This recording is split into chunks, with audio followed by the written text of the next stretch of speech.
Okie dokie. Chapter 5, business communication. Communication is one of the most difficult chapters. It's also one of the most fun. And the first thing to learn about communication is that it's a two-way street. I can stand up here and talk all day long, and I'm not communicating. I'm only communicating if you're listening and providing feedback to me. The reason I hate the Zoom classroom so much is everybody turns their cameras off, so I can't see anybody. I don't know what they're doing out there. Could be sleeping, could be gone next door to the neighbors, could be outside, could be anywhere, and I'm not getting any feedback. When I teach in class, I get feedback. There's a person over there in the corner sleeping. There's a person up here that's paying attention. There's a person over there that's on their phone, and I can see all that, and I know that I got to do a better job. I got to somehow get your attention so you listen to me at least part of the time. We're going to deliver messages, and we want them to be received.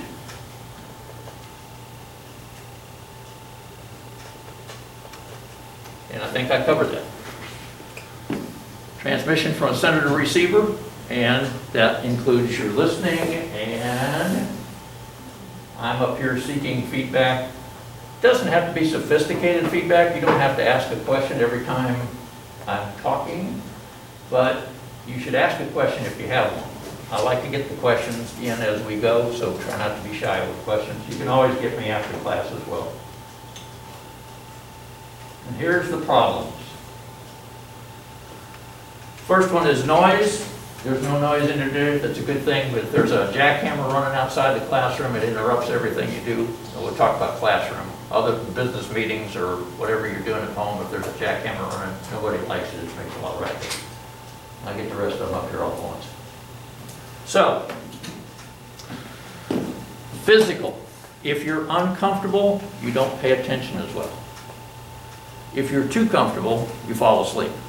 So somewhere between the two is where you want to balance your act as far as listening. And we're not just talking about school, we're talking about it in general. Language. How many would still be here if I was speaking French? Anybody? Probably not. Okay. So what language are you using? Now I have a mixture of English and Texan in my language. So my wife's brothers convinced me years ago that I'll never be able to say cow in Texan. So if you catch that, you'll understand what I'm talking about. But I think when I say cow the old-fashioned way, my way, that people understand what I'm talking about. Big animal with 4 legs. Body language. Now, I am not a believer in the body language paradigm. People have studied body language, and they say things like, this is an open position. I'm asking you to come into my space and do something with me. And this is a closed position. It means I don't want to talk to you. And the problem I have with that is I do this a lot because I want to rest my arms. It's not because I'm in a closed position, don't want to listen, or don't want you to talk to me, or don't want you to come around. It's just because I'm doing that. In the Army, we did this when we were resting in a real comfortable position to stand. Matter of fact, in graduate school over at UT Arlington, I took a course that we had to do a presentation in, and the professor made a comment about this. It said the military people can stand like this all day long and they look like they're happy and comfortable. A person that's never been in the military tries to stand this way, they look like they're uncomfortable the whole time. And I thought, that's pretty interesting notice. And I got up there to give my presentation. He said, you were in the military, weren't you, Jim? Of course I was. So, it's been studied.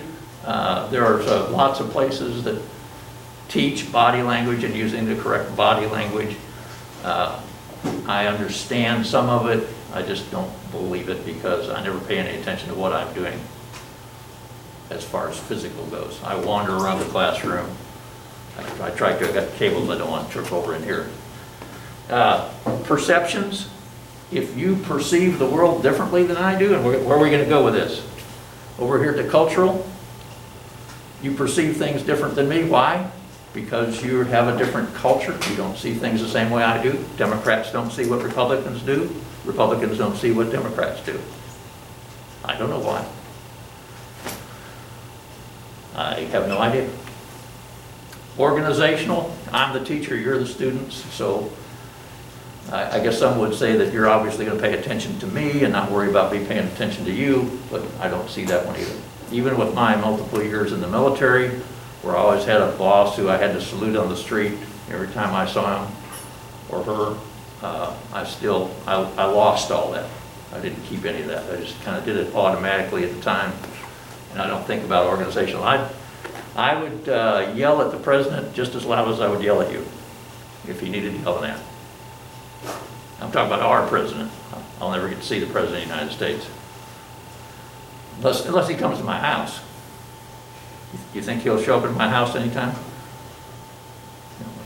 Probably not. And there it is, the big one at the end, cultural. Different cultures do different things different ways. Why do some people sit at the back of the room and others sit in front? Anybody? Do you sit where you like to? Do you expect anything special because of your position? Yeah. We've not had, you do? Okay, good. And you should. Matter of fact, there's lots of studies been done about where you sit and what that means about you as a person. I never did like to sit up front exactly. I don't mind being in the second row, but most of the time in graduate school, I ended up in the front row until I got really towards the end of my studies with people that were in the same boat I was, finishing up people. If you wanted to sit in the first row in graduate school, you better get there 10 minutes early. There's a battle for that front row. You want to be right in the professor's face, getting to know him, getting him to know you, because he was going to give you a grade based on you. You might do some assignments, but are you there? Are you paying attention? Are you asking questions? Are you interested in the course? All those things counted towards getting a good grade. And I'll share a story with you there too. So I had to take a math class, and there weren't enough students interested in taking the math class for the college to teach it, which is a problem. And I was wondering what I was going to do about that when I got a phone call from a professor at UTA, and he says, I want you to take my math class. Yours isn't going to make. And I said, okay, well, will your class count for that class? He says, no, it really won't. But it'll be 3 more credit hours, and you need X number of hours in math anyway, so this would be a good one to take. And my class is going to make, so you won't be sitting out, you'll have something to do. I said, okay. I said, I don't know anything about your course. I know the title, and I don't know anything about what you're doing in that course. I don't know that I'm prepared. He said, just take the class, you'll get a B. Okay, took the class. That's graduate school. Those are the kind of things that go on. He had to make a class, he wants to teach that class, he rounds up enough students to sit in there, gives everybody a B. Unless you do really, really well, then you get an A, and everybody's happy. Anybody, how many of you are unhappy when you get a B? Okay. You're the people that I may need to see towards the end of the semester, depending on your grade. If your grade gets to the point where you're unhappy, come and see me. Okay. We'll see if we can fix that. It's really, really easy in graduate school because graduate students are finishing up a degree. They're dedicated. You've been going to school, let's see, 12 grades of public school, 4 grades in college, 2 years in your master's program. People are getting tired of going to school, except those of us that were getting a doctorate. We still had a couple more years to go, but people are tired. They're ready to. They go to class. They love what you're doing, what they're doing. I promise you, if you stay in college, the further that you go in college, the more fun you will have. If you're not having fun in your last 2 years of college, your bachelor's degree, you're in the wrong subject. You're supposed to be taking courses that you like and that you're good at. If you're not liking them and you're not good at them, you're in the wrong field. You need to think about changing your major. Graduate school, it's all the stuff you want to see, all the stuff you want to learn, everything you ever wanted to know about the stuff you're studying. It just gets more fun every day. And then doctorate, same kind of thing. So, moving right along, I got off listening a little bit. There's another slide coming up here.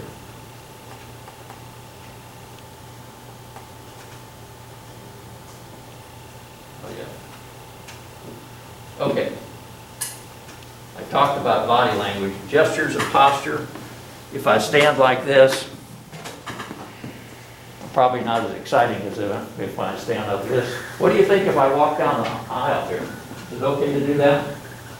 Is that a bad thing to do, to walk back here and see what these people in the back are doing? Should I stay up front? Is it better? Do you like me better in this corner? Or do you like me better over there in that corner?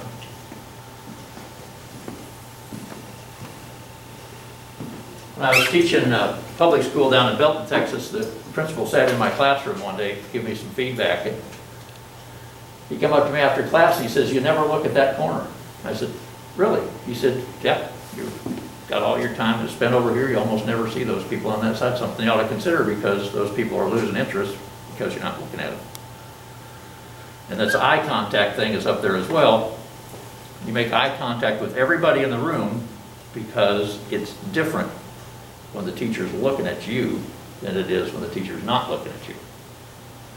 And if you're not looking at everybody in the room, try to look equally at all of them, then people become a little bit casual about, "Well, it doesn't look at me, I can do whatever I want." Where did I leave off? Facial expressions, I give up. How many times did I smile so far? Can anybody tell me? The mask thing will be a story we can tell for the rest of our lives. How we did it how do you do that with a mask on? Well, let me tell you. Tone of voice. I think it was the other class that I was talking about. Matter of fact, I'm wearing a mask. I didn't bring my shield with me today, but I was going to talk with the mask and then with the shield to see what everybody liked best, and I liked the shield better. Didn't bring it with me today. But one of my students made a comment about didn't understand how I was able to do that. And I said, "I'm using my military voice now." Could you hear me? Yeah, so that tone, by the way, is pretty frightening to most people when you start talking to people like that. Eye contact said, active listening, that's your job. Not just sitting there with your ears open. I don't know if you can you read that from the back? Back corner? Can you read that? Okay. So, supposedly you have extra mental capacity. I don't know about that. Not sure about that, whether you do or not. If you have some, you can make some notes as you go along. Start thinking about things. Don't start thinking about things you're going to do tonight at home. Start thinking about how that relates to you and how you can funnel that into you. If you're capable of taking notes, which some people are not, and I'm one of those, I get busy taking notes. Next thing I know, I'm not paying any attention to what's going on. So if you can take notes, they're good. They need to be neat and legible so that you can read them later. I've got lots of notes in my office that I can't read. Took notes at a meeting, go back to throw it away. Listen with both your ears and your eyes. Sometimes movement is important. If you believe in body language and gestures, then it's important to see what's going on as well as hear. Smiles, oh, here's a good one. See, all you have to do is lean forward just a little bit, and I recognize that you're attentive and you're giving me positive feedback and you're interested in what I'm saying. When you're sleeping, I know you're not interested. Verbal feedback, I ask questions in class all the time. I'm going to continue doing that every class period. And Thursday, we're going to take a test on listening. I forgot to mention that on the first slide. We're going to have a listening test Thursday. And everybody's going to have to raise their hand or we won't go home. You'll stay until everybody raises their hand. Tell you more about that on Thursday. I'm still going to ask questions. If somebody's got an answer or they got a question to give me, help yourself and let's do that. Don't look at your email. I'm probably not the only professor on campus that wants you to bring your phone to class, but I also don't want you texting and calling people while you're in class. Don't begin speaking the minute somebody else stops talking. take a pause, take a breath. I can't do that. We have a thing, old military buddies get together periodically, and we have this thing, at least among the helicopter pilots, it's quite common. I tell a story, then you tell a story. Then I tell a story, then you tell a story. And we just take turns back and forth. If you start telling two stories in a row, the other person loses interest and goes away. It's the same stories. I've heard them 50 times. We get together, there's 3 of us that get together 3 times a year usually, sometimes 4. And we tell each other the same stories we told each other last year and the year before and so on. It's just one of the things. But we take turns, that's important. So the problem is I know their story, I know when it's supposed to end. So when it's supposed to end and they stop and breathe, I start talking. If I don't start talking, they'll go, and keep on going, hog the whole stage. Don't get up to talk, by the way. Don't pick up your phone and talk about that. Don't finish other people's sentences. My wife and I have been married 53 years. We can finish each other's sentences if we want to. If she said something, if she yells at me the same way she did for 15 times the last month, I already know what she's going to say. Make sense? How old are you? How old am I? Yeah. Well, I said I was in the Vietnam War. That's a hint. Like 7? But if he was 60, you would have gone in there when he was 10. So he's like 70. Right. I've been married, I just told you I've been married 53 years. I'm 54.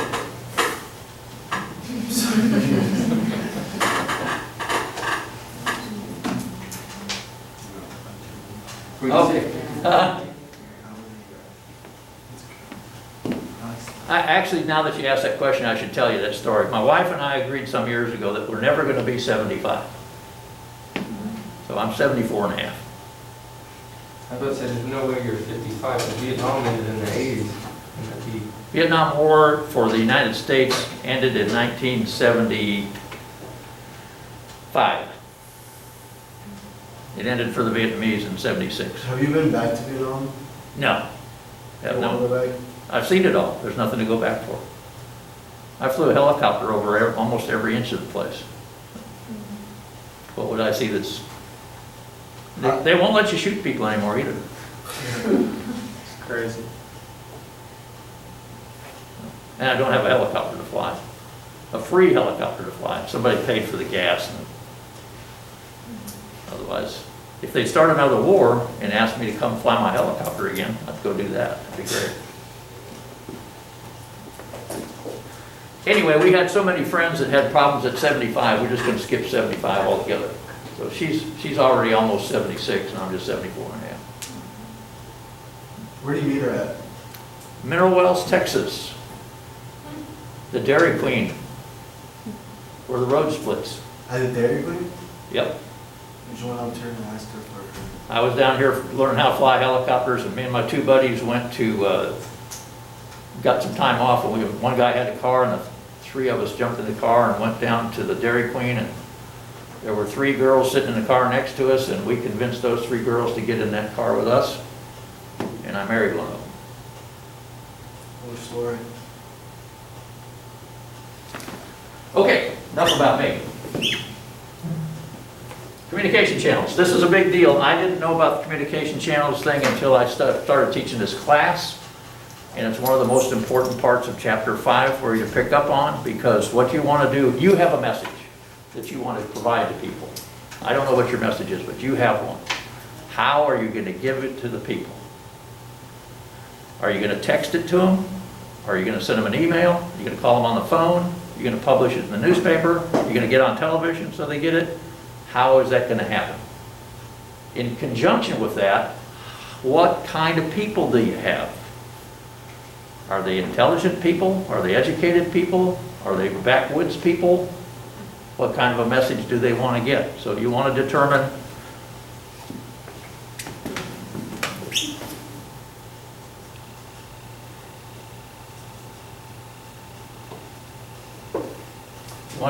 both things, what channel and what kind of people. And here's some tips for you. Now, the channels are not on the slide, and let me give you the page number for that.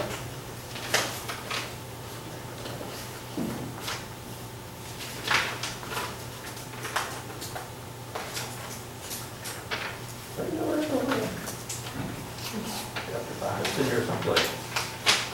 Page 81. Make a note of that, and look at that later, because it's part of your essay questions that you're going to be answering and turning in. How, you have a 40-page paper that you want to share with people. Would you text it to them? How many would text 40 pages document to people? Nobody? What if you got 3 sentences you want to send to a group, a small group? Texting? Do you do group texting? What if it's old people? Email. Sometimes, depends on who the old people are. Yeah. Mail. Mail, Phone call. email, phone call. Okay. So you need to know something about the people, and you need something to know about the methodology so that you can make a decision about how to get that message out to people. This goes to speaking. We'll talk about that a little bit more, but avoid slang and bias. I don't know how to do that, especially the bias thing. I like women better than men always have. What can I say? I got 3 daughters. I just like women better. Sorry, guys. I should never admit that on tape. It'll be interesting if anybody ever plays that video someday. Gender bias, age bias, race, ethnicity, and nationality, and